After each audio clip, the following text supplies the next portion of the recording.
ଆସ ଶରୀରର ବିଭିନ୍ନ ଅଙ୍ଗ ଓ ତାର କାର୍ଯ୍ୟ ବିଷୟରେ ଜାଣିବା। ଆଜ୍ଞା ଗୁରୁମା। ଆମେ ଶରୀରର କେଉଁ ଅଙ୍ଗରେ ତିଳକ ଓ ସିନ୍ଦୁର ଲଗାଉ? କପାଳ। ଗନ୍ଧ ବାରି ପାରୁଥିବା ଅଙ୍ଗଟିର ନାମ କଣ? ନାକ।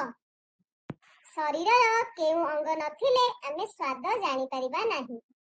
ଜିଭ। ଆଣ୍ଠୁଠାରୁ ଅଣ୍ଟା ପର୍ଯ୍ୟନ୍ତ ଅଙ୍ଗକୁ କଣ କୁହନ୍ତି? ଜଙ୍ଘ।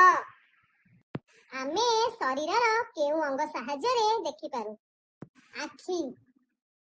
ହାତରେ ଥିବା କେଉଁ ଅଙ୍ଗକୁ କାଟିଦେଲେ ରକ୍ତ ବାହାରେ ନାହିଁ? ନଖ। ଆମେ ଶରୀରର କେଉଁ ଅଙ୍ଗ ଦ୍ୱାରା ଶୁଣିପାରୁ? କାନ। ଶରୀରର କେଉଁ ଅଙ୍ଗ କାମ କରିବାରେ ସାହାଯ୍ୟ କରେ? ହାତ।